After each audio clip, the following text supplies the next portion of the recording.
Hello, so today we are going to start with a review of Algebra 1 that we'll pretty much do all week, but today we're going to focus on order of operations. So we'll do that warm up in class, but for our objective for today is that you will be able to use order of operations to simplify numerous expressions. So we're going to go over PEMDAS and do some examples, but we're going to do examples that are kind of stuff you'll see in the future in Algebra 2 and have to simplify.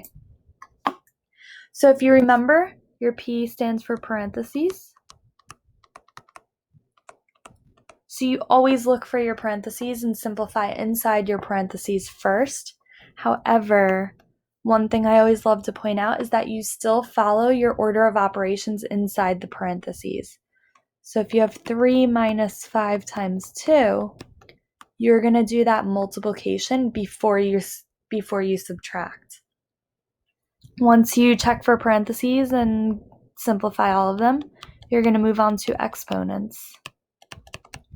So now remember exponents, like 2 to the 4th is not 2 times 4, it's 2 times 2 times 2 times 2, 2 times itself 4 times.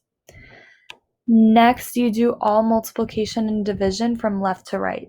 So multiplication and division are grouped together.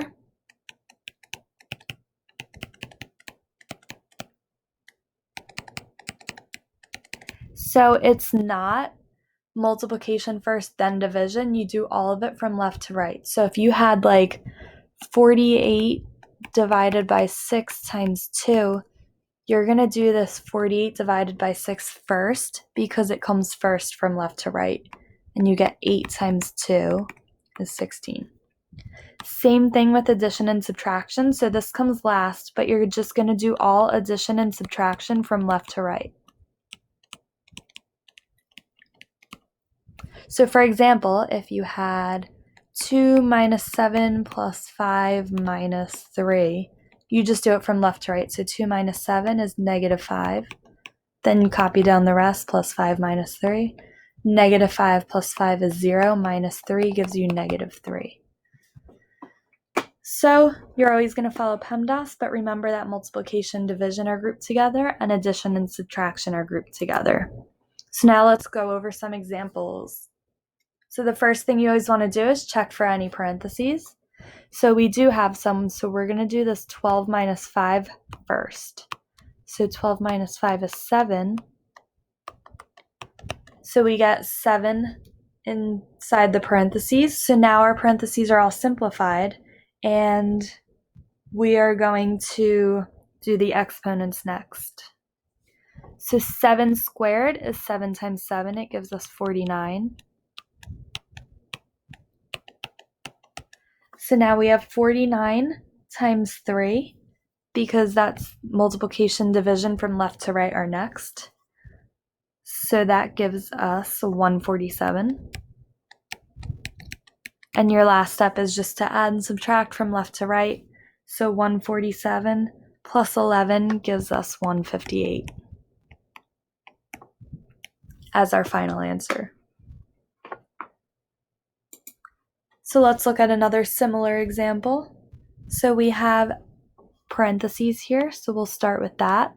Negative 21 plus 18 gives us negative 3, and you can copy everything else down. So now we have negative 3 squared. So since exponents are numbers times themselves, it's negative 3 times negative 3, which gives us positive 9, because anytime you multiply two negatives, it gives you a positive.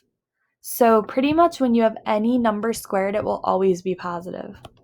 So we have negative 2 times 9 minus 7. Multiplication, division from left to right. So we have this negative 2 times 9. Whoops. Negative 2 times 9 gives us negative 18 minus 7. And then you just do your addition and subtraction from left to right. So negative 18 minus 7 equals negative 25. And that is your final answer.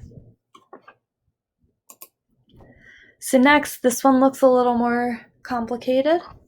So when you have a big like division sign like this, you're going to simplify the top and the bottom separately and do this first before you worry about this like -2. So we're going to look at 2 times 5 minus 7 squared. So we have parentheses here. So 5 minus 7 is -2 squared, and copy down that 2. Now, as we just said, any number squared is going to be positive. So -2 squared is -2 times -2. It gives us +4 times 2, which is 8. So this whole top thing equals 8. Now we're going to look at the bottom. 2 minus 3 times 2. We do this multiplication before the subtraction. So 2 minus 6 gives us -4. So this whole bottom equals -4. Now,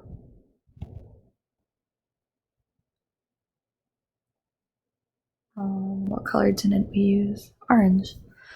We're going to copy down that -2 minus, we simplified the top to be 8 and the bottom to be -4. So now that's just division. So we do that division before anything else. So we have -2 minus -2. When you have minus a negative, it's a plus, so -2 plus 2. We end up with just 0 for this problem. So what started out as looking really complicated actually worked out nicely. So when you have a fraction, like a big fraction, you do the top, simplify the top first, simplify the bottom second, divide when you can, and then do all your other steps. Now this one looks a lot like the quadratic formula, which we will be doing very shortly.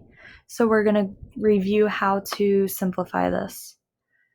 So once again, I want to do the top and bottom of this fraction separately. So the top is definitely the most complicated part. We're going to just simplify inside the square root and then take the square root of it. So I'm just copying this over. So you're going to start with your exponent. -2 squared is +4. So we have 4. Then we have -4 times 2 times -5. Gives us 40. So it's +40 because we have a negative times a negative. So we get the square root of 44. So now on your calculator, you will be able to take the square root of 44, which gives you, I'm just going to round to 6.6. So this whole top equals 6.6, and then we know that 2 times 6 is 12. So for our new problem, we have 14 plus 6.6 divided by 12.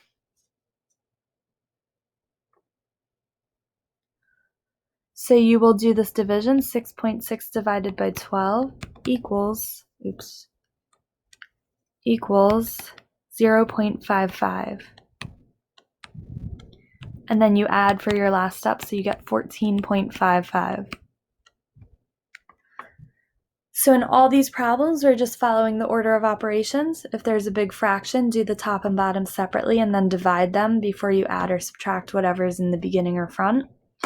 And this was the last example for this video. So make sure you come to class with any questions and we'll do more practice and examples together.